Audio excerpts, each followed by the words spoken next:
ዜና መጽሐፍን ጌታ ይመስገን ከምዕራፍ 7 ጀምሮ እናያለን። ምዕራፍ 7 እንግዲህ ሲጀምር የይሳኮር ልጆች ትውልድ ሐረግ በመዘርዘር ነው አይደል የሚጀምረው።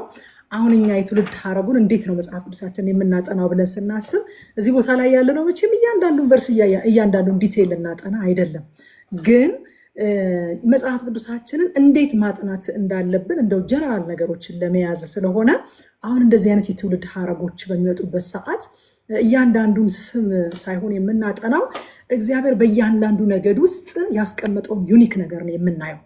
አሁን የይሳኮርን ነገድ ሲቆጥር እግዚአብሔር በእያንዳንዱ ነገድ ውስጥ ሌላ ጋር የሌለ ዩኒክ ነገር እንዳስቀመጠ መመልከት እንችላለን። እና የይሳኮር ነገድ ማን ነው?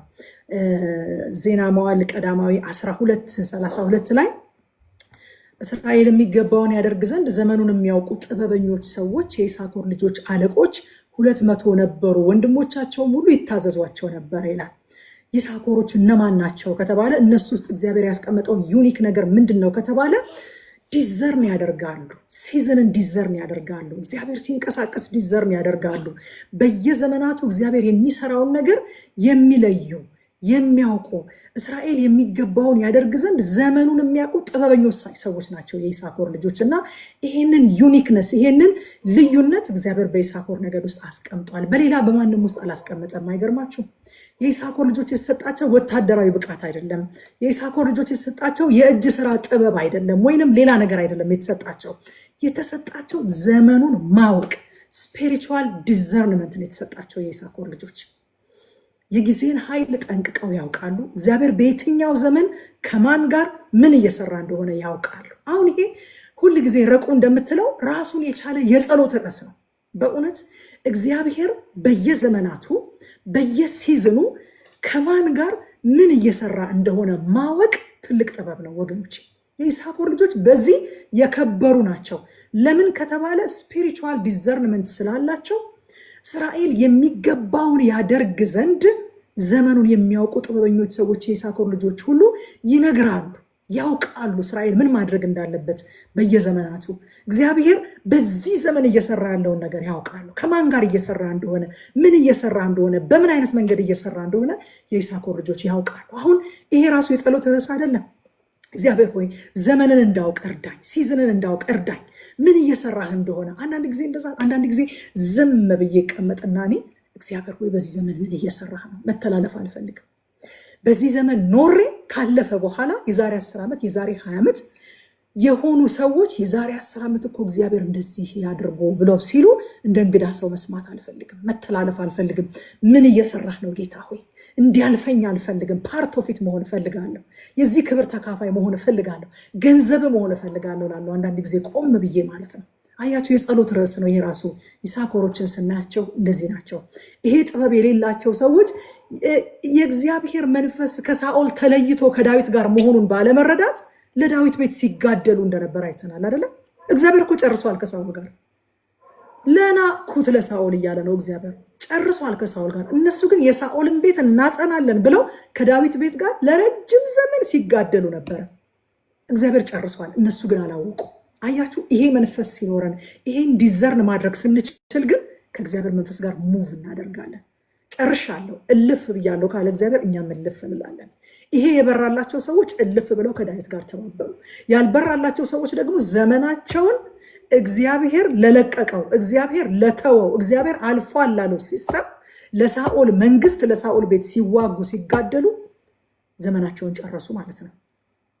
ዘመንን የመለየት ጥበብ ለይሳኮር የተሰጠ ዩኒክ ጥበብ በወታደራዊ ኃይል ሳይሆን በተሰጣቸው በዚህ ድንቅ ጥበብ የእስራኤልን ልጆች ይመሩ ነበር። ወገኖቼ፣ መምራት በወንበር ብቻ አይደለም። በነገራችን ላይ መምራት በስልጣን ብቻ አይደለም። መምራት በወታደራዊ ኃይል ብቻ አይደለም። መምራት በጥበብም ይቻላል። እህቶቼ፣ ይህንን ታውቃላችሁ አይደለም? በቤቶቻችን ባሎቻችን መሪዎች ናቸው። እግዚአብሔር ያስቀመጣቸው፣ እግዚአብሔር ራስ አድርጎ የሾማቸው መሪዎች ናቸው። ግን ደግሞ እግዚአብሔር እኛ ውስጥ ያስቀመጠው ጥበብስ እኔ ነኝ መሪ ሳንል ሲመራ አይታችሁ አታውቁም? እግዚአብሔር በውስጣችሁ ያስቀመጠው ጥበብ፣ እግዚአብሔር በውስጣችሁ ያስቀመጠው ምክር፣ እኔ ውስጥ እግዚአብሔር ያስቀመጠው ጥበብ መሪ ነኝ ሳልል ልምራ ሳልለው ባለቤቴን በብዙ ነገሮች ግን ምሪት ሲሰጠው እግዚአብሔር አይቼ አውቃለሁኝ።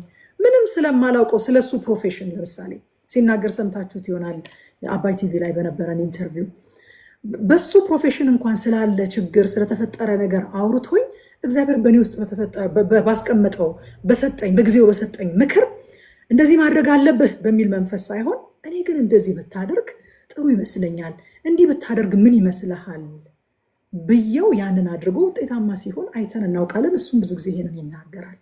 አያችሁ፣ የይሳኮር ልጆች የሆነ ፖዚሽን ይዘው አይደለም የሚመሩት፣ ዙፋን ይዘው አይደለም የሚመሩት፣ በወታደራዊ ኃይል አይደለም የሚመሩት፣ መሪነን ብለው እየጮሁ አይደለም የሚመሩት። ግን ዘመንን ስለሚያውቁ የሚናገሩትን ነገር ደግሞ የእስራኤል ልጆች ያደምጧቸዋል። እስራኤልን በጥበባቸው ይመሩ ነበረ። መሪነት የኃይልና የወንበር ጉዳይ ብቻ አይደለም፣ የጥበብም ጉዳይ ነው። በጥበብ መምራት ይቻላል። ወገኖቼ እያንዳንዳችን ውስጥ እግዚአብሔር እንደዚህ ያስቀመጠው ዩኒክ ነገር እንዳለ ታውቃላችሁ። ስለዚህ ሌሎችን ለመሆን ከመሞከር እግዚአብሔር በእኛ ውስጥ ብቻ ያስቀመጠውን ስጦታ ለይተን አውቀን አክብረን መያዝ ይሁንልን በጌታ በኢየሱስ ስም። በእውነት እኔ ውስጥ የሌለ ወይኗ ውስጥ ያለ ነገር አይታችሁ አታውቁ? አልችልም። አሁን እንደ ወይኗ አልችልም። ማስተባበሩን፣ ማሰባሰቡን፣ ማሳለጡን፣ በቃ መገሰጹንም መምከሩንም እንደ ወይኗ አልችልበትም። በቃ እኔ ጋር ያለ ደግሞ ወይኗ ጋር የሌለ ነገር ይኖራል። አያችሁን? አሁን ወይኗን ለመሆን አይደለም መሞከር ያለብኝ። በተሰጠኝ ነገር ወይኗ ጋር ያለውን ነገር አክብሬ እየተጠቀምኩኝ ለእሷ አገልግሎት ስፍራ ሰጥቼ እሷም ደግሞ ለእኔ አገልግሎት ስፍራ ሰጥታ እርስ በርሳችን እየተደጋገፈን እንድንሄድ ነው የእግዚአብሔር ዓላማ። ይሳኮር ውስጥ ያለው ነገር ንፍታሌም ውስጥ የለም፣ ብንያም ውስጥ የለም። ብንያም ጋር ያለው ነገር ኤፍሬም ጋር የለም። አያችሁ፣ እግዚአብሔር እያንዳንዳችን ውስጥ ዩኒክ ነገር አስቀምጧል። ይሳኮር ውስጥ ይህንን ዩኒክ ነገር አስቀምጧል። ስለዚህ ሌሎችን ለመሆን አንሞክር። ማንንም ለመሆን አልተጠራንም። እግዚአብሔር በነገራችን ላይ ማንንም የመድገም አጀንዳ የለው። ምን ጎሎበት እሱ ምን ተስኖት ሁለት ቲጂ አይፈጥርም እንዴ? ለምንድን ነው ቲጂና ወይኗን ፈጥሮ ሁለት ቲጂ የሚያደርገው? እግዚአብሔር እኮ ልዩ ልዩነትን እንደሚፈልግ የምታውቁት ይሄ ሁሉ የዓለም ሕዝብ የተለያየ አሻራ ይዞ መወለዱ ልዩ ልዩነትን ይፈልጋል እግዚአብሔር። በቃ በልዩ ልዩነታችን ይከብራል እግዚአብሔር። ልዩነታችንን ፈልገን አውቀን በእኔው ሁኔታ እንዳለ በቃ በእኛው ሁኔታ የእግዚአብሔርን ክብር እንድንገልጽ እግዚአብሔር ይወዳል። ዘመንን የምናውቅበት እኛ ደግሞ መንፈስ ቅዱስ ተሰጥቶናል። የይሳኮር ነገድ መሆን አይጠበቅብንም። ይሳኮራውያንን ይረዳ የነበረ የጌታ መንፈስ አሁን በእኛ ላይ አለ። ዘመንን ማወቅ ተሰጥቶናል። መንፈስ ቅዱስ ተሰጥቶናል። ቃሉ ተሰጥቶናል። ስለዚህ ማስተዋል እንችላለን። ሮሜ ምዕራፍ 13 ቁጥር 11 ላይ ሐዋርያው ጳውሎስ እንደዚህ ያለ ከእንቅልፍ የምትነሱበት ሰዓት አሁን እንደደረሰ ዘመን ወቁ። ብዙ ጊዜ አይደለም የምንለው እኛ ይሄ ዘመን የባከነ ሰዓት ላይ ያለችበት ዘመን ይመስላል። አስተውሎ ለሚያይ ሰው፣ መንፈሳዊ አይኑ ለተከፈተ ሰው፣ የእግዚአብሔርን ቃል ለሚመረምር ሰው፣ የሚሆነውን ነገር ለሚያይ ለሚያደምጥና በእግዚአብሔር ቃልና በእግዚአብሔር መንፈስ ለሚመረምር ሰው ይሄ ዘመን ይሄ የእግር ኳስ ጨዋታ ላይ የባከነ ሰዓት ተሰጥቶ የሚጫወቱበትን ሰዓት ይመስላል። ሐዋርያው ጳውሎስ የዛሬ 2000 ዓመት ዛሬ እኮ አይደለም የዛሬ 2000 ዓመት ከእንቅልፍ የምትነሱበት ሰዓት አሁን እንደደረሰ ዘመኑን እወቁ። ካመንበት ጊዜ ይልቅ መዳናችን ዛሬ ወደኛ ቀርቧል። የዛሬ 2000 ዓመት እንደዚህ ከተባለ ዛሬማ ምን ያህል አብልጦ ቀርቧል ወዳጆች። ካመንበት ጊዜ ይልቅ መዳናችን ወደኛ ቀርቧል አለ ጌታ። ደግሞ በሌላ ስፍራ ላይ ዘመኑን የማያውቁ መሪዎችን ሲገስጽ አይተነዋል አይደለም? ማቴዎስ 16 ከ2-3 ላይ እርሱ ግን መልሶ እንዲህ አላቸው ይላል፣ በመሸ ጊዜ ሰማዩ ቀልቷልና ብራ ይሆናል ትላላችሁ፣ ማለዳም ሰማዩ ደምኖ ቀልቷልና ዛሬ ይዘንባል ትላላችሁ። የሰማይን ፊትማ መለየት ታውቃላችሁ፣ የዘመኑንስ ምልክት መለየት አትችሉምን? ዘመንን መለየት የሚችል ሰው የማይችል ሰው መምራት አይችልም። በቃ የመሪነት አንዱ ኳሊፊኬሽን ዘመንን መለየት መቻል ነው። ሰማይን እያያችሁ ይዘንባል ይቀላል ትሉ የለም ወይ? የሰማዩን ፊትማ መለየት ታውቃላችሁ አለ። ፊዚካል የሆነውን ነገርማ መለየት ታውቃላችሁ፣ የዘመኑንስ ምልክት መለየት አትችሉምን ብሎ ሲገስጻቸው እናያለን። ጌታ የሚወደው ጌታ የሚፈልገው ቢሆን ደስ የሚለው እኛ ዘመንን የምንለይ እንድንሆን የሚፈልገው። ሁኔታን እያየን የኢኮኖሚ ፕሬዲክሽን እየሰማን የፖለቲካ ፕሬዲክሽን እየሰማን አሁን እንደዚህ የሚሆን ይመስለኛል፣ ኢኮኖሚው እንደዚህ የሚሆን ይመስለኛል፣ የኑሮ ውድነት እንዲህ የሚሆን ይመስለኛል። የኢኮኖሚና የፖለቲካ የአየር ሁኔታ የምናምን ተንታኝ እንድንሆን ሳይሆን የኛ ልዩነታችን የተሰጠን መንፈስ እነዚህን የሚያስተነትን ሳይሆን ዘመንን የምንለይበት በእግዚአብሔር መንፈስ በእግዚአብሔር ቃል እየመረመርን ዘመንን የምንለይበት መንፈስ ተሰጥቶናል። የኛ ልዩታችን የኛ ዩኒክነስ ይሄ ነው። የይሳኮር ልጆች የአዲስ ኪዳን አማኞች ጥላ ናቸው። የእግዚአብሔርን መንግስት አሰራር የሚረዱ ምድራዊውን ብቻ ሳይሆን መንፈሳዊውን ሲዝን የሚለዩ ከእግዚአብሔር ጋር የሚንቀሳቀሱ እግዚአብሔር ዛሬም እንደ ይሳኮር ልጆች የነቃ መንፈስ ሰማያዊ ጥበብ ያለን እርሱ ሲንቀሳቀስ የምንንቀሳቀስ እንድንሆን ይፈልጋል። የይሳኮር ልጆች ደግሞ በሚገርማቸው ሁኔታ መካሪ ብቻ ሳይሆኑ አድራጊም ናቸው። እኔ ስለነሱ ዛሬ ደግሞ በጣም በቃ ተመስጬ እንደው ሰፊ ሰዓት ሁሉ ወሰድኩኝ ሳጠና። ኦሪት ዘፍጥረት ምዕራፍ 49 ቁጥር 14 እስከ 15 እንደዚህ ይላል። ይሳኮር አጥንተ ብርቱ አህያ ነው። አባታቸው ነው እኮ ይህንን የተናገረው። ይሳኮር አጥንተ ብርቱ አህያ ነው፣ በበጎች ጉሮኖ መካከል ያርፋል፣ እረፍትም መልካም መሆኗን አየ። አያችሁ፣ መጀመሪያ ይሳኮር ምን ያደርጋል? ያያል፣ ዲዘርን ያደርጋል። ከዛ ግን ለሌሎች ነግሮ እጁን አጣጥፎ አይቀመጥም። ምድሪቱ የለማች መሆኗን ያየው ምንድን ነው? እረፍት መልካም መሆኗን ምድሪቱም የለማች መሆኗን አየ። ከዛስ ትከሻውን ለመሸከም ዝቅ አደረገ፣ በስራም ገበሬ ሆነ። አይቶ ለይቶ ሌሎችን መክሮ ሌሎችን አስተምሮ ሌሎችን ሰብኮ የሚቀመጥ ሳይሆን ይሳኮር ለሌሎች መንገድ ያሳያል። ከዛ በኋላ ባየው መንገድ ዲዘርን ባደረገው መንገድ ደግሞ እሱም ይሄዳል። አየ፣ ትከሻውን ለመሸከም ዝቅ አደረገ፣ ገበሬን ሆነ ይላል። በስራም ገበሬ ሆነ። ከዛ በኋላ የምናገኛቸው ቶሎ ልልቀቃቸው የይሳኮር ልጆችን የብንያምን ነገዶች ነው የምናገኘው። የብንያም ነገዶች ስም ዝርዝር ደግሞ ይመጣል።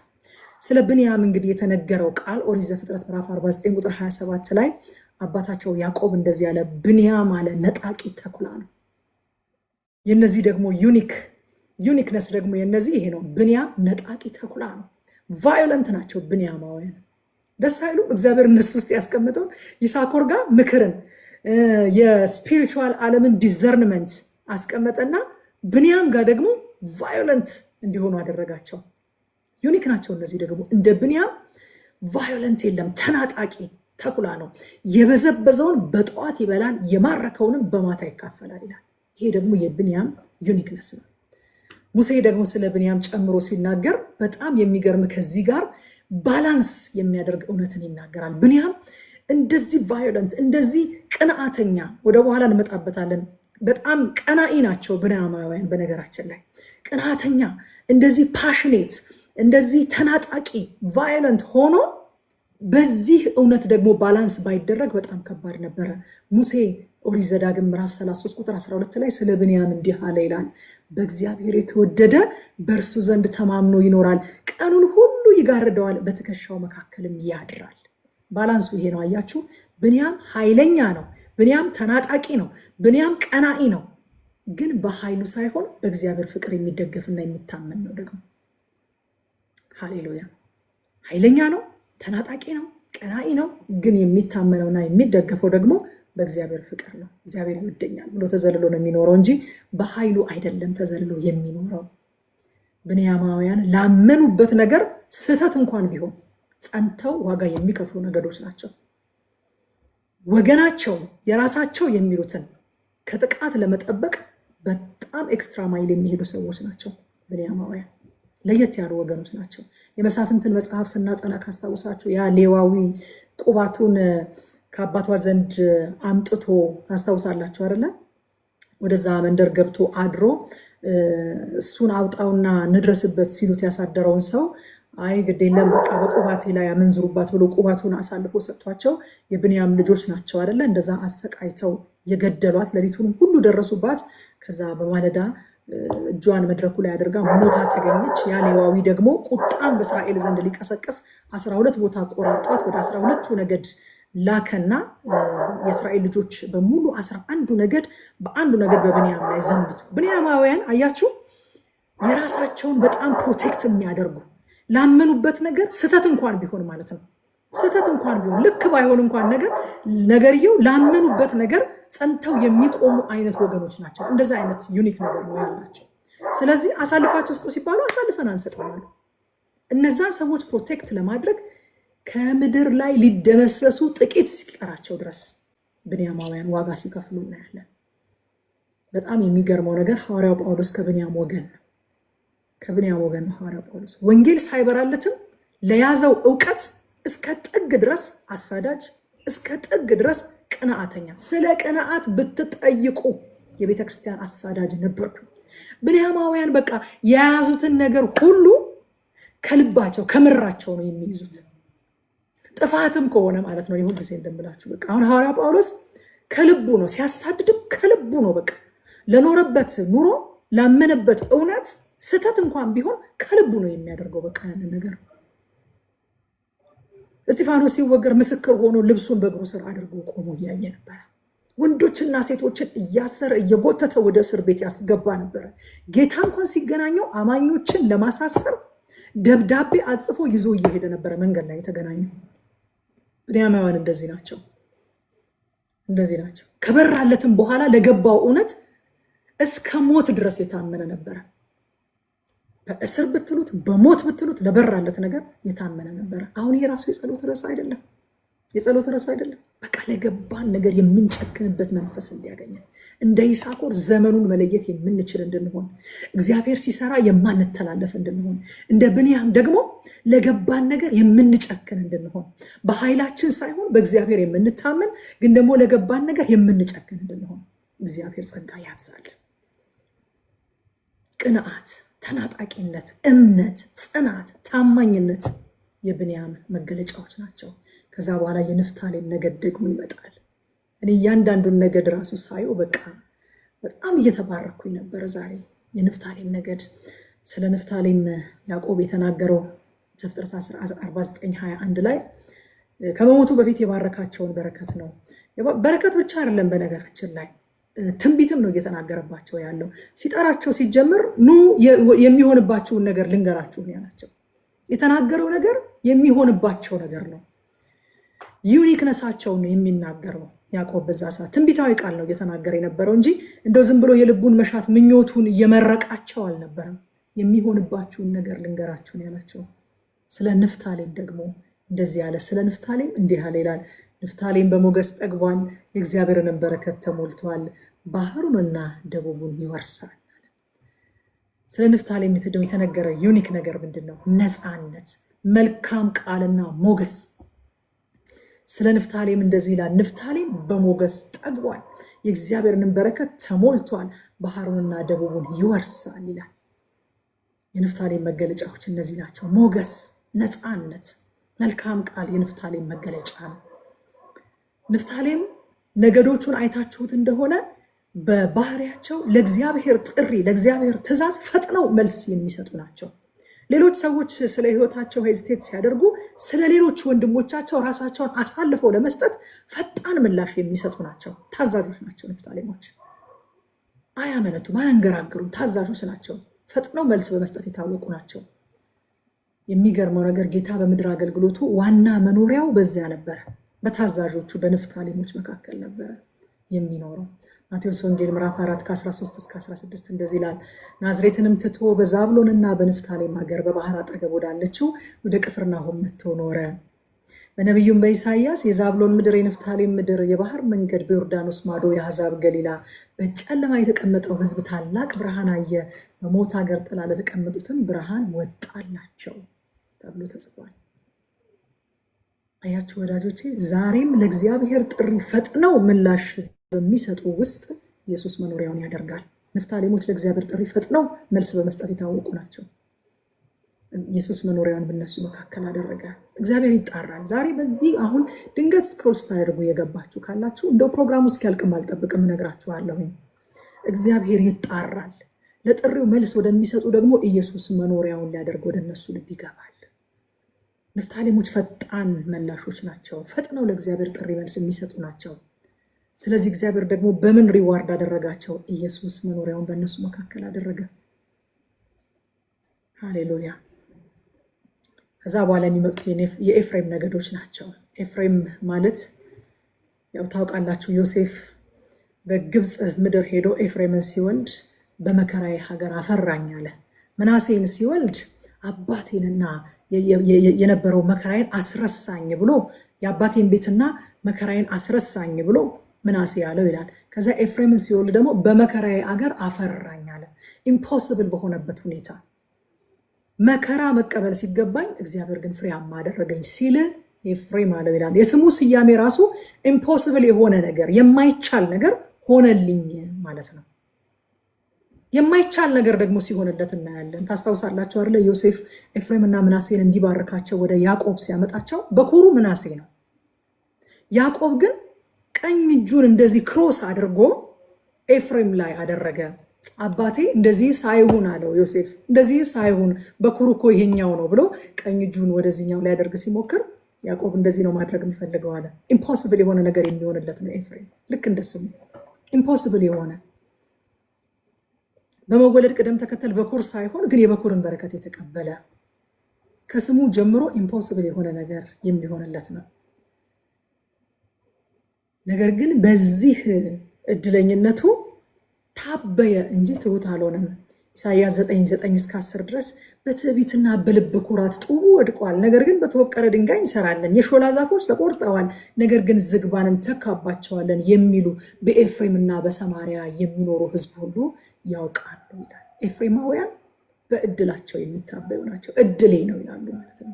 ኢምፖስብል የሆነ ነገር ሲሆንላቸው እና ሳብስቲቲዩት ያደርጋሉ፣ ሪፕሌስ ያደርጋሉ የእግዚአብሔርን ነገር። እግዚአብሔር ደግሞ ትዕቢተኞች ናቸው አላቸው።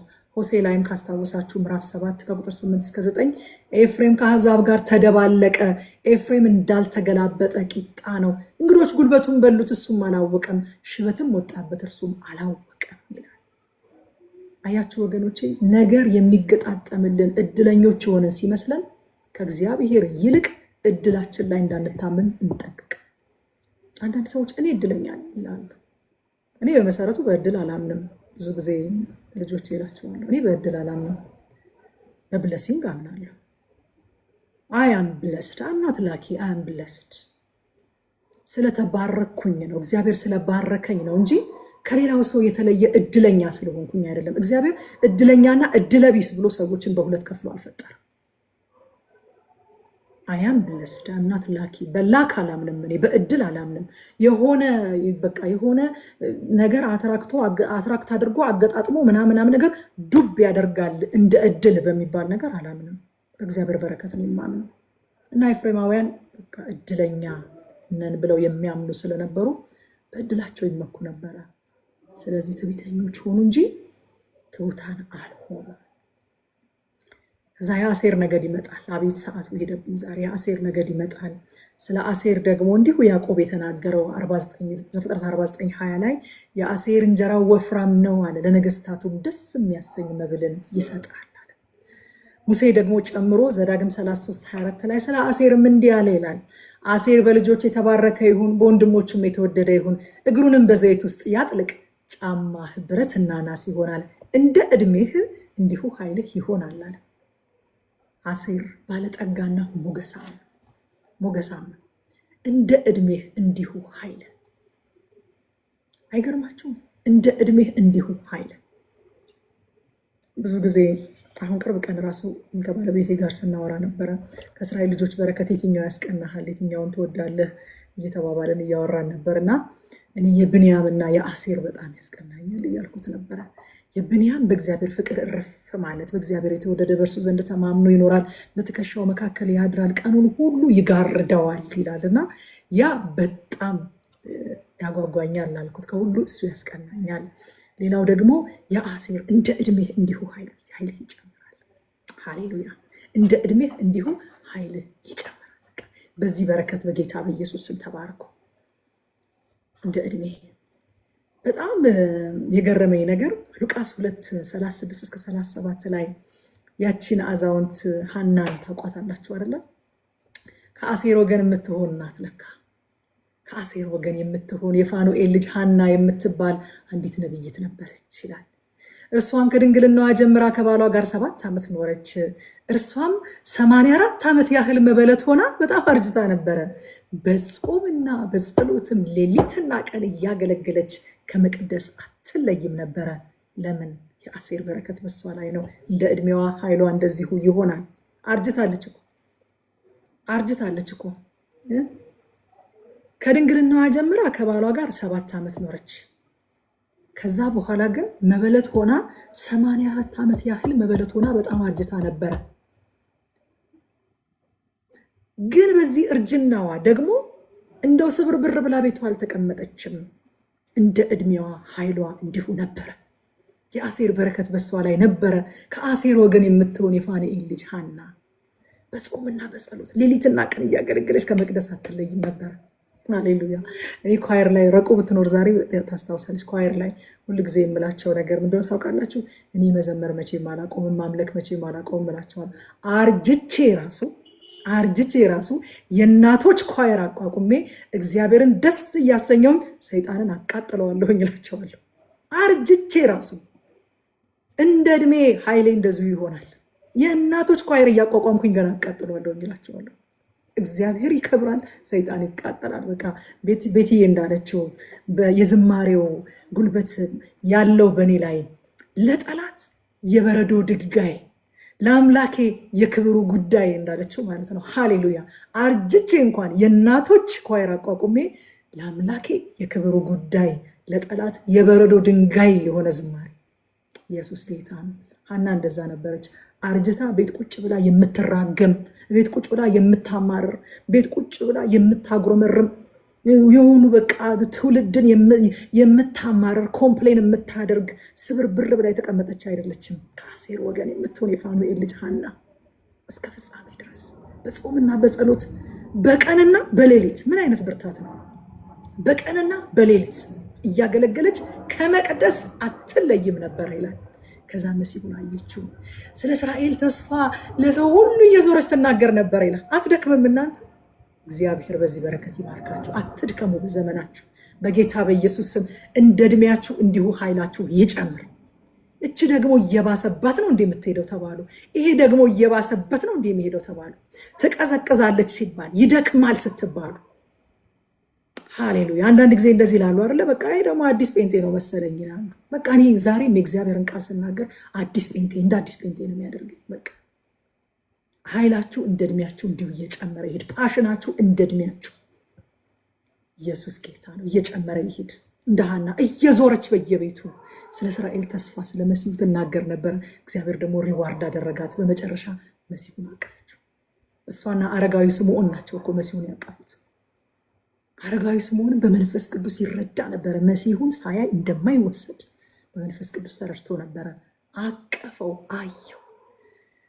አሁን ባሪያህን አሰናብተኛል፣ አይኖቼ የእስራኤልን ተስፋ አይተዋልና አሰናብተኛል። ሪዋርድ አደረጋቸው እግዚአብሔር። እስከ እርጅናቸው ድረስ ጠብቀውታልና ጌታ ይመስገን። ስለዚህ እግዚአብሔር በአሴር በረከት ውስጥ ያለውን ኪዳን በሐና ሕይወት ሲገልጥ አየነው እዚህ ቦታ ላይ ማለት ነው። ስለዚህ ከዚህ ምዕራፍ እንግዲህ ከነዚህ ነገዶች እንደ ይሳኮር ዘመኑን የምናውቅ፣ እንደ ብንያም ተናጣቂ ግን በእግዚአብሔር የምንደገፍ፣ እንደ ንፍታሌም ፈጥነን የምንታዘዝ፣ እንደ ኤፍሬም በእድል የምንታመን ሳንሆን በእግዚአብሔር የምንታመን፣ እንደ አሴር ኃይላችን በእድሜያችን ቁጥር የሚጨምር እንድንሆን የእግዚአብሔር ጸጋ ያግዘን። ሃሌሉያ። ይሄ ምዕራፍ ዛሬ በጣም ያነቃቃኝ። አይ ፕሮሚስ በሚቀጥሉት ምዕራፎች እንደዚህ ጊዜ አልወስድባችሁ። በጣም ነው ልቤን ያነቃቃው። ነገዶች ውስጥ ያለውን ዩኒክነት እግዚአብሔር በእነሱ ውስጥ ያስቀመጠውን ልዩታ እያየሁኝ እንደ ጸሎት ርዕስ አድርጌ እየወሰድኩኝ በጣም ውስጤን ሲያቀጣጥለው የዋለ ክፍል ስለሆነ ሰፊ ሰዓት ወስጃለሁኝ። ምዕራፍ 8 ላይ ስንመጣ ከብንያም እስከ ሳኦል ያለውን ይቆጥራል። እንግዲህ ብንያማውያን በጣም ኃይለኞች ናቸው ብያችኋለሁኝ። ከኃይለኝነታቸው ብዛት የገዛ ኃይለኝነታቸው ሊያጠፋቸው ተቃርቦ ነበር። ቅድም እንዳልኳችሁ መሳፍንት ላይ ባለው ክፍል ላይ ከዚህ በፊት ስናጠና እንዳየነው ከምዕራፍ 19 እስከ 21 ላይ በገዛ ኃይላቸው ሊጠፉ ተቃርቦ የነበሩ ህዝቦች ናቸው። በገዛ ኃይላቸው ማለት ነው። በቃ ክፉዎችን ከመካከላችን አሳልፈን አንሰጥ፣ እንሞታለን፣ እንጠፋለን እንጂ በሚል ማለት ነው። በገዛ ኃይላቸው ሊሞቱ የነበሩ ሊጠፉ የነበሩ ሊደመሰሱ የነበሩ ህዝቦች ናቸው። እግዚአብሔር ከገዛ ማስተዋላችን ይጠብቀን። ለገዛ ማስተዋላችን እግዚአብሔር አሳልፎ አይስጥ። በእውነት በጣም የሚያስፈራ ነገር ነው። በነገራችን በጣም የሚያስፈራ ነገር ነው። ባይዘው ከሁኔታ በላይ ከሰይጣን በላይ ራሳችሁን ፍሩት። እግዚአብሔር ከራሳችሁ እንዲጠብቃችሁ ጸልዩ። ብዙ ጊዜ የምንጸልየው እግዚአብሔር ከክፉ ነገር በውጪ ካለ ክፉ ነገር እንዲጠብቀን ብቻ ነው። ከራሳችን እንዲጠብቀን መጸለይ ያስፈልጋል። ብንያማውያንን ሌላ አይደለም፣ ከውጭ የመጣ አይደለም ሊያጠፋቸው የነበረው፣ ራሳቸው ናቸው ራሳቸውን ሊያጠፉ የነበረው። እግዚአብሔር ግን ጠበቃቸው። ብንያም በደል ቢያበዛም የእግዚአብሔር ምሕረት ይበዛለት ነበርና ትውልዱ አልተደመሰሰም። አይገርማችሁ? ጌታ እኮ ምሕረት እያበዛልን ነው ትውልዳችን ያልተደመሰሰው፣ ከምድር ፊት ያልጠፋ ነው። ሮሜ ምዕራፍ 5 ከ20 እስከ 21 በጣም ወደዋለሁ ይህን ክፍል። በደልም እንዲበዛ ሕግ ጭምር ገባ፣ ዳሩ ግን ኃጢአት በበዛበት ኃጢአት በሞት እንደነገሰ እንዲሁ ደግሞ ጸጋ ከጌታችን ከኢየሱስ ክርስቶስ የተነሳ በጽድቅ ምክንያት ለዘላለም ሕይወት ይነግስ ዘንድ ጸጋ ከመጠን ይልቅ በለጠ። እግዚአብሔር እኮ ከሰይጣን ብቻ አይደለም፣ ከክፉ ሰዎች ብቻ አይደለም፣ ከክፉ አጋጣሚ ብቻ አይደለም፣ ከራሳችንም እየጠበቀ ነው ዛሬ ላይ ያደረሰን። አሁን እኔና እናንተ በእግዚአብሔር ፊት ዛሬ እንደዚህ ተገናኝተን ቁጭ ብለን የእግዚአብሔርን ቃል የምናጠናው ከሰይጣን ተጠብቀን፣ ከክፉ ሰዎች ተጠብቀን፣ ከክፉ አጋጣሚ ተጠብቀን፣ ከራሳችንም ተጠብቀን ነው። ብንያምን ከራሱ ጠብቀው እግዚአብሔር ጸጋ አበዛለት፣ ጸጋ አበዛለት። የመጀመሪያው የእስራኤል ንጉስ ከዛ በኋላ ከብንያም እንደወጣ ታውቃላችሁ። ሳኦል ከብንያም ነው የወጣው። ብንያም እኮ በትውልድ አቆጣጠር ከሄዳችሁ የመጨረሻው የያዕቆብ ልጅ ነው፣ የመጨረሻው ነገድ ነው። ግን እግዚአብሔር የመጀመሪያውን ንጉስ ደግሞ ከዛ ቤት ነው ያወጣው አይደለ? ራሄል ልትሞት ስትል ከዮሴፍ በኋላ፣ ዮሴፍ ከመጨረሻ አንድ ነው የሚቀድመው። ከዮሴፍ በኋላ ራሄል ልትሞት ስትል የወለደችው ቤንኦኒን ያለችው አይደለ? በጣር ውስጥ ሆና ቤንኦኒ ያለችው፣ ያዕቆብ ግን ብንያም ብሎ ጠራው ይላል። ከዛ ዮሴፍ የራሄል ልጆች ሁለቱ ብቻ ስለነበሩ ዮሴፍ ወደ ግብፅ ከሄደ በኋላ ወንድሞቹ ስንዴ ሊገዙ ሲመጡ ወንድማችሁን አምጡ ብሎ ወንድሙን ብንያምን እንዴት እንዳስመጣው እንዴት ይወደው እንደነበረ የእናቱ ልጅ ስለሆነ፣ ያዕቆብም ደግሞ ብንያምን ወሰዳችሁብኝ፣ የራሄልን ልጅ ዮሴፍ ነበረ እሱ ሞታ አላችሁኝ፣ አሁን ደግሞ ብንያምን ወሰዳችሁብኝ ብሎ ሲያለቅስ ታስታውሳላችሁ። የመጨረሻ ልጅ ሆኖ ሳለ የመጀመሪያው ንጉስ ግን ከብንያም ነበር የወጣው። የሳኦል ቤተሰብ ዝርዝር ከዛ በኋላ ሲጻፍ ስም ዝርዝር ብቻ ነው የተጻፈው። አይገርማችሁም? እግዚአብሔር ዝም አለ። ሌላው ስም ዝርዝር ብቻ ነው የተጻፈው። ምንም አይነት ፕሬዝ የለም፣ ምንም አይነት ድል አልተመዘገበም፣ ምንም አይነት ታሪክ አልተጠቀሰም። ሳኦል ያደረጋቸው መልካም ነገሮች እኮ ነበሩ በዘመኑ። መቼስ ዘመኑን ሁሉ ክፉ ሲያደርግ አይደለም የኖረው፣ መልካም እኮ ነገሮች ነበሩ።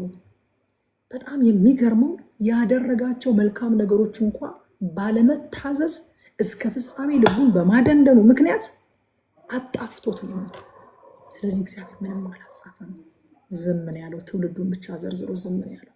እዚህ ስፍራ ላይ ያለ የእግዚአብሔር ዝምታ ይናገራል፣ ተጣፍቷል፣ በዜሮ አጣፍቶታል። የብንያም ነገድ ታሪክ በሳኦል ውድቀት አልተደመደመም። ደስ የሚለው ሌላ ሳኦል መጣ አይደለም።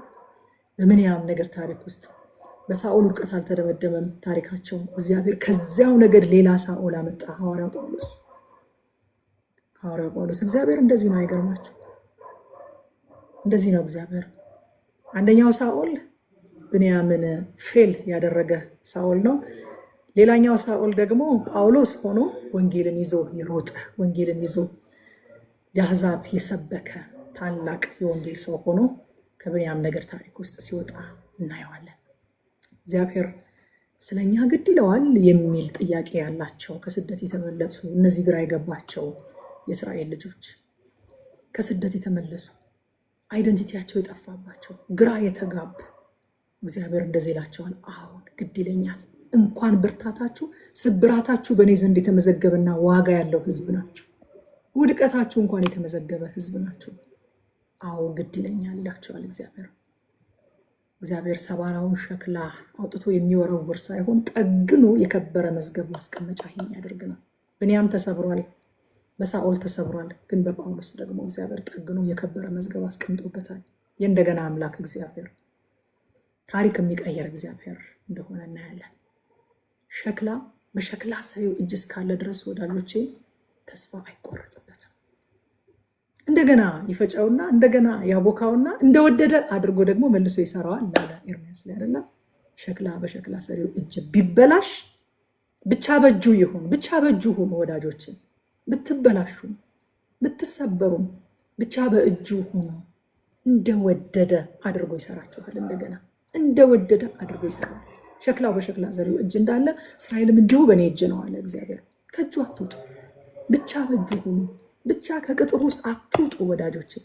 ብትበላሹም እጁ ላይ ተበላሹ፣ ብትወድቁም እጁ ላይ ውደቁ፣ ቢደክማችሁም እጁ ላይ ድከሙ። ሸክላ በሸክላ ሰሪው እጅ እስካለ ድረስ ተስፋ አይቆረጥበትም። ቢሰበር እጭ ይሄ ሰባራ ነው ብሎ አይጥለውም እግዚአብሔር። ሰባራ ዕቃ እኮ እኛ እንደዛ ነው የምናደርገው አይደለ? አይ የተሰበረ ጀበና ውይ በዚህ ጀበና እኮ እስከ ዛሬ ድረስ የሚጣፍጥ ቡና ጠጥቼበታለሁ፣ እንዴት እሰብረዋለሁ፣ እንዴት እጥለዋለሁ ብሎ ሰባራ ጀበና ከኛ መካከል የሚያስቀምጥ ሰው አለ። እግዚአብሔር ግን እንደዛ አይደለም። ያገለገሉትን ይረሳ ዘንድ አመፀኛ አምላክ አይደለም። ተሰበረች ተሰበረ አሁን አገልግሎት አይሰጥም ብሎ አውጥቶ የሚጥል አምላክ ሳይሆን ሰባራውን ጠግኖ አሳምሮ እንደገና እንደወደደ አድርጎ ሰርቶ የከበረ መዝገብ የሚያስቀምጥ አምላክ ነው። እግዚአብሔር ሸክላ ሰሪ ነው እንጂ እንደኛ ሸክላ ገዝቶ ተጠቃሚ አይደለም። እኛ እኮ ገዝቶ ተጠቃሚዎች ስለሆንም መጠገን አንችልበትም። ሲሰበርብን አውጥተን ነው የምንጥለው። ምክንያቱም ዓላማችን መጠቀም ነው በቃ በዛ ዕቃ እንጂ ያንን ዕቃ መጥቀም አይደለም እኛ ዓላማችን። ሸክላ ሰሪው ቢሆንስ ምን ያደርገዋል? የእጁ ስራ ነው። ምን እንደሚያደርገው ያውቃል። እንደገና ይሰራውና እንደገና የከበረ ነገር ያስቀምጥበታል። እግዚአብሔር እንደዚህ አይነት አምላክ ነው። ክብር ለስሙ ይሁን። ሃሌሉያ። ጌታን አልወደዳችሁትም? ባወቅኩ ቁጥር አለች ሶፊ አንድ መዝሙሯ፣ በጣም የምወደው መዝሙር አለ። በቃና ሪሊ የእግዚአብሔርን ቃል ሳነብ የእግዚአብሔርን ቃል ሳጠና እሱ መዝሙር ልቤ ላይ በጣም ፍስስ ይላልና ልቤ በጣም ይቀልጣል። ባወቅኩ ቁጥር ወደድኩ ጌታዬ የሚል አንድ መዝሙር አላት አይደለ? ባወቅኩ ቁጥር ወደድኩ ጌታዬ፣ ወደድኩ ጌታዬ የሚል መዝሙር አላት። ጌታ እንደዛ ነው። ባወቁት ቁጥር የሚወደድ ጌታ ነው። አንዳንዴ አትቀኑም? እኔ አሁን ድሮ የሊሊን መዝሙር ስሰማ እቀናለሁ። የሊሊን ፕሮግራም ስመራ ሚሊኒየም መድረክ ላይ ተናግሬያለሁ። አንድ መዝሙሯ በተለይ ላስጌጥልህ የእግርህን መረገጫ፣ ላገልግልህ እስከ ምድር ዳርቻ፣ ላስውብልህ የመቅደስን ስፍራ፣ ደስ እንዲልህ አንተ እንድትኮራ፣ አነሰ ወይ በቤትህ ምስጋና፣ አነሰ ወይ በቤትህ አምልኮ፣ እግዚአብሔር ሆይ አይጓደልብህ፣ እኔ ያለው ምንም አይቅርብህ። ይህ መዝሙር ስሰማ ጌታ ሆይ ቀን ነው አልኩ። እንደሷ ልወድ እፈልጋለሁ። በቃ አልተሰማኝም። እንደሷ እንደምወድ አልተሰማኝም። እንደዚህ ልወድ እፈልጋለሁ አልኩ። ለካ እንደሷ መውደድ መንገዱ እግዚአብሔርን የበለጠ ማወቅ ነው። ምክንያቱም እግዚአብሔር ባወቁት ቁጥር የሚወደድ አምላክ ነው። የሚያውቁት ፎርሹር ይወዱታል። አውቀውት አለመውደድ አይቻልም። እግዚአብሔር አይቻልም። እና ባወቅኩት ቁጥር ፍቅሬ ይጨምራል። እና ሸክላ ሰሪውን ሳውቀው ደግሞ ዛሬ የበለጠ ወደድኩት እግዚአብሔርን። ሃሌሉያ። ሸክላ በሸክላ ሰሪው እጅ እስካለ ተስፋው አይሟጠጥም። ብንያም በሳኦል ተሰብሮ ንግስናን መሸከም ባይችልም እግዚአብሔር ጠግኖት በሐዋርያው ጳውሎስ የከበረውን መዝገብ ወንጌልን ተሸክሞ ለአሕዛብ አድርሷል። የአሕዛብ መዳኛ መንገድ ሆኗል። ክብር ለኢየሱስ ይሁን። ፈጥኜ ወደ ምዕራፍ 9 አልፋለሁ። ጌታ ኢየሱስ ይባርካችሁ ታግሳችሁ ስለምትሰሙኝ። ምዕራፍ 9 ላይ ስንመጣ ከምርኮ የተመለሰው የእስራኤል ሕዝብ ነው። ምዕራፍ 9 ላይ የምናገኘው ከምርኮ በኋላ የጸሐፊው ትኩረት ፕራዮሪቲ ሰጥቶ ለካህናትና ለታማኝ አገልጋዮች ይሆናል። ከምርኮ በኋላ ያለውን ሕዝብ ሲቆጥር ለካህናትና ለታማኝ አገልጋዮች ፕራዮሪቲ ሲሰጥ እናየዋለን። መመለስና መታደስ ወዳጆቼ የሚጀምረው ከቤተ መንግስት ሳይሆን ከቤተ መቅደስ ሪስቶሬሽን ነው። አሁን ይሄ ኢትስ አ ታይም ኦፍ ሪስቶሬሽን። እግዚአብሔር እስራኤልን ሪስቶር እያደረገ ነው፣ መልሶ እያቋቋመ ነው እስራኤልን። ይሄ ሪስቶሬሽን ደግሞ የሚጀምረው ከቤተ መንግስት አይደለም፣ ከቤተ መቅደስ ነው። መጀመሪያ ሪስቶር መደረግ ያለበት ቤተ መቅደሱ ነው። ቤተ መቅደሱ ስርዓት ከያዘ ቤተ መንግስቱን ስርዓት ማስያዝ ቀላል ነገር ነው። ስለዚህ እግዚአብሔር አስቀድሞ ሪስቶር የሚያደርገው ቤተ መቅደሱ ነው። ቤተ መቅደሱ ነው። እግዚአብሔር ዛሬም ቤተክርስቲያንን የጥያቄ ምንጭ ሳትሆን የመልስ ምንጭ፣ የሁከት መነሻ ሳትሆን የስርዓት መነሻ እንድትሆን ይፈልጋል። ሕግ ከጽዮን ይወጣል ይላል እኮ እግዚአብሔር ቃል። መጀመሪያ የቤተክርስቲያን ጠረን ሲቀየር፣ መጀመሪያ የቤተክርስቲያን መልክ ሲቀየር፣ መጀመሪያ ቤተክርስቲያን ኦርደሯን ስትይዝ ቤተመንግስት ኦርደር ይዛል። ቤተ ክህነት፣ ቤተ መቅደስ፣ ቤተክርስቲያን ኦርደር ባልያዘበት ሁኔታ ቤተመንግስት ኦርደር አይዝም። በጣም ይገርማል። አንድ ጊዜ አንድ ትልቅ የእግዚአብሔር ሰው ኢንተርቪው ያደረግኩኝና ነገር ተገልብጧል። በዚህ ዘመን ቤተክርስቲያን ጥያቄዋን ይዛ ወደ ቤተመንግስት እየሄደች ነው። ቤተክርስቲያን መፍትሄ ከመንግስት ነው የምትጠብቀው በዚህ ዘመን። መጽሐፍ ቅዱስ ግን እንደዛ አልነበርም። ለቤተክርስቲያን ያለው ዓላማ ኦርደር ከቤተክርስቲያን እንዲወጣ። በነገራችን ላይ ዘመን፣ ህዝብ፣ ሀገር ከቤተክርስቲያን መልክ ብዙ አይርቅም። ታውቃላችሁ? የቤተክርስቲያን ነጸብራቅ ነው። እኛ ውስጥ ያለው ነገር ነጸብራቅ ነው ውጭው። በነገራችን ላይ እኛ ጋር ኦርደር ስለጠፋ ነው ሀገር ላይ ኦርደር የሚጠፋው። እኛ መካከል ዘረኝነት ስለገባ ነው ሀገር ላይ ዘረኝነት የበዛው። እኛ መካከል ጥላቻ፣ መገፋፋት፣ መከፋፈል ስለበዛ ነው ሀገር ላይ ሪፍሌክት እያደረገ ያለው። ቤተ መንግስት የሚመስለው ቤተ መቅደስ ነው። ቤተ መቅደስ ሲስተካከል ቤተ መንግስት ይፈወሳል። የሁሉ ነገራችን መልስ ከቤተ መንግስት እንደሚወጣ ቆጥረን ቁጭ ብለን ቀኑ ሙሉ ፖለቲካ ስንተነትን መዋላችን እጅግ በጣም የሚያሳፍርና አጌንስት ዘ ወርድ ኦፍ ጋድ የሆነ ነገር ነው። ቁጭ ብለን ስንተነትን እንዲህ ቢያደርግ መንግስት፣ እንደዚህ ቢያደርግ፣ እንደዚህ ቢሆን፣ ፖለቲካው እንደዚህ ቢሆን፣ እንትኑ እንደዚህ ቢሆን፣ እንደዚህ ቢደረግ እያለን ቁጭ ብለን ስንተነትን መዋላችን። ኦርደር እኮ የሚወጣው ከእግዚአብሔር ቤት ነው። ኦርደር የሚወጣው የእግዚአብሔር ቤት ትክክል ሲሆን ከቤተ መቅደሱ የሚወጣው ውሃ ይላል አይደል ሕዝቅኤል ላይ። አይገርማችሁም? እግዚአብሔር ሄዶ የሞተውን ባህር ፈውሶ ከሞተው ባህር ውሃ አምጥቶ አይደለም ቤተ መቅደሱን የፈወሰው። ከቤተ መቅደሱ የሚወጣው ውሃ የሞተውን ባህር ውስጥ ይገባና ለሞቱት ነገሮች ህይወት ይሰጣቸዋል። ዳር ዳር ላይ ላሉት ዛፎች ፍሬያማነትን ይሰጣል። የረከሰው ባህር ውስጥ ይገባና አይረክስም፣ ግን ይቀድሰዋል። አያችሁ? ቅድስና የሚወጣው ከቤተ መቅደስ ነው። ፈውስ የሚወጣው ከቤተ መቅደስ ነው። ፍሬያማነት የሚወጣው ከቤተ መቅደስ ነው። ቤተ መቅደስ አይደለም ከቤተ መንግስት ፍሬን የሚጠብቀው፣ ፈውስን የሚጠብቀው፣ ህይወትን የሚጠብቀው። ህይወት የሚወጣው ከቤተ መቅደስ ነው። እግዚአብሔር መጀመሪያ ቤተ መቅደሱን ነው ኦርደር ያስያዘው። ቤተ ክህነቱን ነው መጀመሪያ፣ ካህናቱን ነው ኦርደር ያስያዛቸው። በጌታ በኢየሱስ ስም ይሄ ጥበብ በእውነት በዚህ ዘመን ላለን አማኞች ይብዛል። እና ቁጥር 1 ላይ እስራኤልም ሁሉ በየትውልዳቸው ተቆጠሩ፣ እነሆም በእስራኤል ነገስታት መጽሐፍ ተጽፈዋል ይልና ይሁዳም ስለ ኃጢአታቸው ወደ ባቢሎን ተማረኩ ይላል። ይሁዳ ስለ ኃጢአታቸው።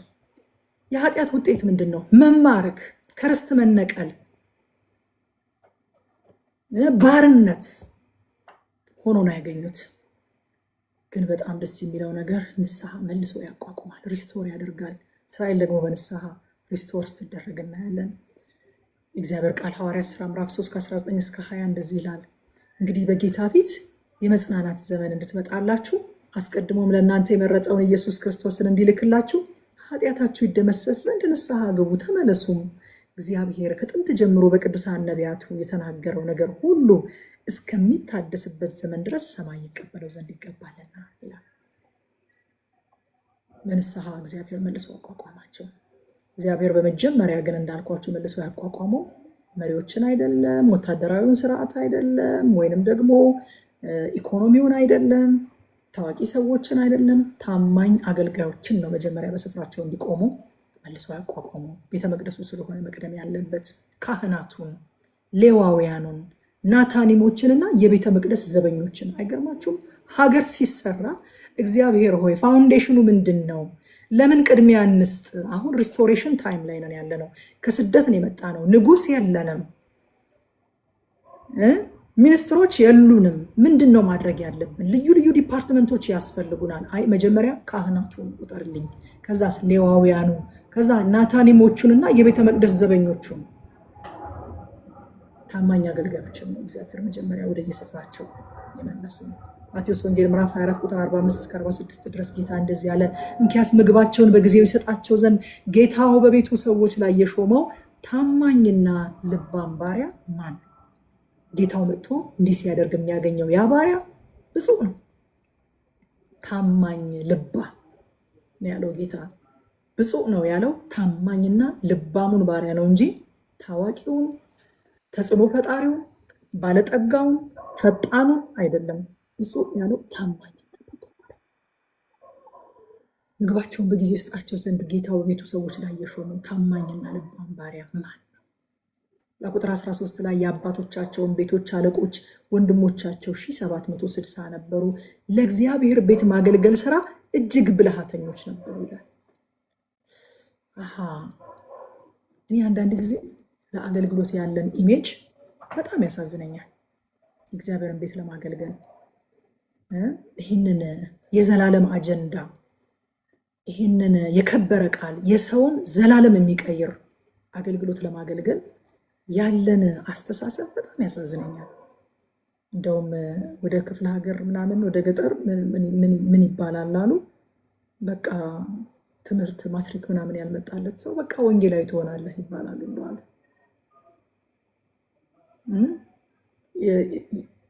ያልተሳካላቸው ሰዎች፣ አማራጭ ያጡ ሰዎች፣ ንግድ የማይችሉ ወይ ትምህርት ውጤት ያልመጣላቸው ሰዎች አገልግሎት፣ የእግዚአብሔር ቤት ስራ፣ ለእግዚአብሔር ቤት ማገልገል ስራ እጅግ ብልሃተኛ ሰዎች ነበሩ ይላል። የአባቶቻቸው ቤቶች አለቆች ወንድሞቻቸው 1760 ለእግዚአብሔር ቤት የማገልገል ስራ እጅግ ብልሃተኛ ሰዎች ነበሩ ይላል። እግዚአብሔር ብልሆች አይወድለትም። እግዚአብሔር የተማሩ ሰዎች አይወድለትም። ይሄ እኮ ፈጽሞ ዓለማዊ አስተሳሰብ ነው። አንቺ ደግሞ ምን አተሽ ነው አገልጋይ ልሁን የምትይው ይሏቸው ሰዎች አይገርማችሁም? አገልጋይነት ያጣ ምርጫ ያጣ ሰው መሰብሰቢያ ነው እንዴ? አይደለም። ጥሪ ነው፣ መመረጥ ነው፣ መታደል ነው፣ በብልሃት የሚደረግ ነገር ነው፣ በአክብሮት የሚሰራ ስራ ነው፣ የሰዎችን ዘላለም የሚለውጥ ነገር ነው። የዘላለሙን ወንጌል የሚል ቃል አለ። እናንተ የጊዜውን ነገር ለማገልገል የጊዜውን ስጋችንን ለመፈወስ ስንት ዓመት ነው የሚማሩት ሰዎች? ለምንድነው የእግዚአብሔርን ስራ ለመስራት መማር ትልቅ ነገር ብዙ ነገር መስሎ የሚታየን? መዘጋጀት በጣም ብዙ ነገር መስሎ የሚታየን፣ ያለ ዝግጅት ማድረግ የሚቻል ነገር መስሎ የሚታየን ለምንድን ነው? በብልሃት፣ በትምህርት፣ በእውቀት፣ በጥንቃቄ፣ በአክብሮት የሚሰራ ስራ እንደሆነ ለምንድን ነው እንደዛ የማናየው? የእግዚአብሔርን ነገር እግዚአብሔር አመለካከታችንን ይፈውስ፣ በእውነት ይፈውስ። አገልጋይ ማለት የሆነ ምርጫ ስላጣ አይደለም አገልጋይ የሚሆነው፣ ጥሪ ወድቆበት ነው። ጥሪ ወድቆብኝ ነው አገልጋይ የሆንኩት እንጂ ፈልጌ አይደለም። በጣም የሚገርማችሁ ነገር የሰው አቴንሽን ከማይፈልጉ ከሚጠሉ ሰዎች መካከል ነኝ እኔ። ረቁ ታውቃለች፣ ይኸው አያትዬም ታውቃለች። ሁለት ሰው ሶስት ሰው ተሰብስቦ ወይኔ ትጅዬ እወድሻለሁ ምናምን ካለኝ መመልሰው ነገር ከማጣት የተነሳ በቃ እንደውም አንድ ጓደኛ ምን ይለኛል፣ መልስ ከማጣትሽ የተነሳ የሆነ ቀን ላይ ሃፒ በርዝዴይ እንዳትያቸው ነው መፈራለኝ። በጣም የሰው አቴንሽን በጣም ነው የሚያስጨንቀኝ፣ በጣም ነው የሚያስጨንቀኝ። እዚህም ያው ወይኗዬም ታውቃለች፣ የሆነ ነገር ቲጂ ምናምን ነገር ሲሉ ቶሎ አጀንዳውን ማስቀየር ለመፈልገው፣ ምክንያቱም እጣ ወድቆብኝ ነው እንጂ የሰው አቴንሽን የምወድ ሰው አይደለሁም። አገልግሎት እጣ ወድቆብን ታድለን ተመርጠን ተዘጋጅተን ኢንቴንሽናሊ ጊዜ ወስደን አጥንተን አስበን አክብረን የምናደርገው ነገር ነው። ከጠዋት እስከ ማታ ነው የማስበው። ኢየሱስ ጌታ ነው። ሃሌሉያ። በእውነት በቃ እኔ ለረቁላታለሁ። አይኔን ስገልጥ ጠዋት ከእንቅልፌ ስነሳ አይኔን ስገልጥ ከጾታዬ እኩል ሚስት ከመሆኔ እናት ከመሆኔ ሰው ከመሆኔ እኩል አገልጋይ መሆን ትዝ ይለኛል እላታለሁ። በቃ የዚህን ያክል ኢንቴንሽናል መሆን አለብን እላታለሁ ለረቆ ሁሉ ጊዜ። እግዚአብሔር ይባርካት። በስሬ ሆና በጣም ብዙ እነዚህን አስጨናቂ ምክሮችን ስለምትሰማ የዚህን ያክል ኢንቴንሽናል መሆን አለብን። አገልጋይ ነኝ። አገልጋይ የሆንኩት ደግሞ እኔ ወድጄ ብድግ አድርጌ እንደ ካባ እንደ ኮት ብድግ አድርጌ ለብሼው ሳይሆን እጣ ወድቆብኝ ነው፣ ተራ ደርሶኝ ነው፣ ተመርጬ ነው፣ ታድዬ ነው፣ ጸጋ ተሰጥቶኝ ነው። ስለዚህ ተዘጋጅቼ አስቤ ተምሬ አጥንቼ ተጨንቄ ጸልዬ ፈልጌ አክብሬ አገለግላለሁኝ። በብልሃት አገለግላለሁ፣ በጥበብ አገለግላለሁኝ። አንዱ ይመጣና እኔ ተገላብጬ ነው እንጂ አገላብጬ አልመጣሁም ይላቸዋል። እገላበጣለሁም ደግሞ አገላብጣለሁ። ኮመንተሪ አገላብጬ አልመጣሁም፣ በጌታ ፊት ተገላብጬ ነው የመጣው ይላችኋል። የመጣሁት ይላል። በጌታን ፊት እንገላበጣለን፣ ኮመንተሪ እናገላብጣለን። የከበረ ነገር ስለሆነ በብልሃት እግዚአብሔርን ስራ እንሰራለን። በጣም ደስ አለኝ ይሄ ቃል። 1760 ለእግዚአብሔር ቤት ለማገልገል ስራ እጅግ ብልሃተኛ ሰዎች ነበሩ። እጅግ ብልሃተኛ። ኢየሱስ ጌታ ነው። የክህነት አገልግሎት ከስደት በኋላም ሙሴ በሰጠው ስርዓት ዳዊት ባዋቀረው አደረጃጀት ሲቀጥል እናያለን በእስራኤል መካከል። ለምን ካላችሁ እግዚአብሔር በጊዜው ያለ ጊዜውም በወደደውና ባዘዘው መንገድ የሚከበር የሚመለክ አምላክ ስለሆነ ከስደት መምጣታችን ነው ተብሎ እንደ ነገሩ አይመለክም። እግዚአብሔር እንደወደደው እንደፈለገው በጊዜውም ያለ ጊዜው የሚመለክ ክቡር አምላክ ነው። ከዛ በኋላ በጣም ደስ ያለኝ ደግሞ የቤተ መቅደስ ዘበኞች የሚላቸው ቁጥር 19 ላይ የቆሬ ልጅ የአብያሳፋር ልጅ የቆሬ ልጅ ሰሎም ከአባቱን ቤት የነበሩ ወንድሞቹ ቆራውያን በማገልገል ስራ ላይ ነበሩ። የድንኳኑንም መድረክ ይጠብቁ ነበረ። አባቶቻቸው የእግዚአብሔርን ሰፈር መግቢያ ጠብቀው ነበር ይላል። አያችሁ፣ እነዚህ ሰዎች የሚጠብቁት ዕቃ ብቻ አይደለም፣ ስርዓቱንና አምልኮውን ይጠብቁ ነበር። የእግዚአብሔርን ሰፈር መግቢያና የድንኳኑን መድረክ ይጠብቁ ነበር። እነሱም አባቶቻቸው ስራቸው ምንድን ነው ከተባለ የእግዚአብሔርን ቤት ስርዓት፣ የድንኳኑን መግቢያ ይጠብቃሉ፣ መድረኩን ይጠብቃሉ። ሰው እንዴት እንዲወጣና እንዲገባ ስርዓቱን ያስጠብቃሉ። ደግሞስ አምልኮውን ያስጠብቃሉ፣ መድረኩን ያስጠብቃሉ። ቁጥር 27 ላይ የእግዚአብሔርን ቤት የሚጠብቁ ጠዋት ጠዋትም ደጆችን የሚከፍቱ እነሱ ነበሩና በዚያ ያድሩ ነበረ ይላል። መጠበቅ ብቻ ሳይሆን ደግሞ አምልኮ እንዳይጓደል ያደርጉ ነበረ። አምልኮ እንዳይጓደል ያደርጉ ነበረ። ስለዚህ ከዚህ ምዕራፍ ላይ ምን ተማርን ካልን እግዚአብሔር መልሶ ሲገነባ ከውስጥ ወደ ውጭ ነው የሚገነባ። ሪስቶር ሲያደርግ ከውስጥ ወደ ውጭ ነው። ከቤተ መቅደስ ወደ ቤተ መንግስት፣ ወደ ግለሰብ ስናመጣው ደግሞ ከልባችን ከውስጣዊ ማንነታችን ይጀምርና ውጫዊ ማንነታችንን ደግሞ ሪስቶር ያደርጋል።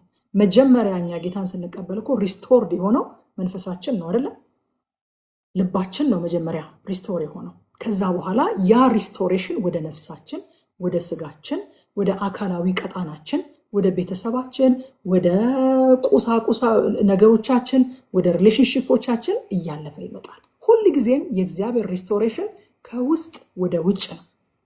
ከቤተ መቅደሱ ወደ አደባባይ፣ ወደ ቤተ መንግስት የሚሄድ ነው። ስለዚህ ሪስቶሬሽንን ስናስብ መጀመሪያ ያንን ነው ማሰብ ያለብን። ጌታን ስንቀበል እኮ በአንድ ጊዜ ፊዚካል ለውጦችን አላመጣንም አይደለ? በአንድ ጊዜ ከሰዎች ጋር ያለን ሪሌሽንሽፕ ተቀየረ እንዴ? በአንድ ጊዜ አነጋገራችን፣ አዋዋላችን፣ አካሄዳችን፣ አለባበሳችን ምናምን በአንድ ጊዜ ተቀየረ እንዴ? እኔ ረጅም ጊዜ በቃ እንዴት እንደ ቁጭ ብዬ ሳስበው ዛሬ እንዴት እንደምባረካቸው እነዛን አገልጋዮች ልነግራቸው አልችልም። ጌታን እንደተቀበልኩኝ ያገለገሉኝን በዩጎ ቤተክርስቲያን ያሉ አገልጋዮች እንዴት እንደምባረካቸው ከነዛ ልብሶቼ ጋር አቅፈው ይሰሙኝ ነበረው።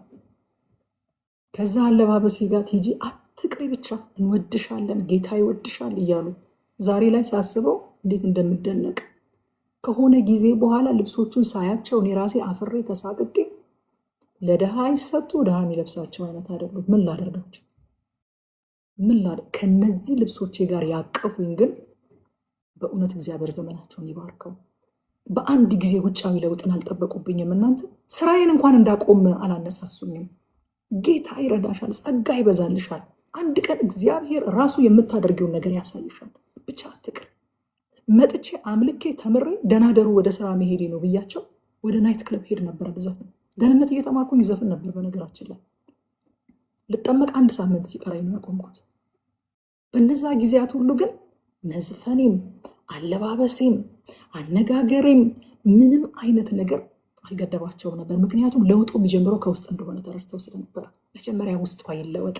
ለውጡ ራሱ ልክ ከቤተ መቅደሱ የወጣው ውሃ እየፈወሰ እየፈወሰ እየፈወሰ ዛሬ ላይ እኔ ድሮ እናገረው የነበረውን ነገር ድሮ አድርገው የነበረውን ነገር ብነግራችሁ አይቲጂ የሚያቆኝ ጓደኞች የቅርቤ የሆኑት እንኳን እኔ አይመጣልኝም ትለኛለች። ረቁ ተይኝ፣ እኔ አይመጣልኝም፣ አትንገሪኝ፣ ምንም አይገጣጠምልኝ፣ ኢማጅን ማድረግ አልችልም ትለኛለች።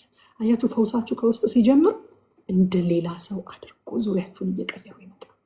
ኢየሱስ ጌታ ነው። የእግዚአብሔር ለውጥ የሚጀምረው ከውስጣዊ ማንነታችን ነው። ሌላው ከዚህ ምዕራፍ ያየነው ነገር በቀኑ መጨረሻ ፊተኛ የሚሆኑ ብፁዓን የሚባሉ ፈጣኖች፣ ባለጠጎች፣ ኃያላን ምናምን ሳይሆኑ ታማኞች ናቸው።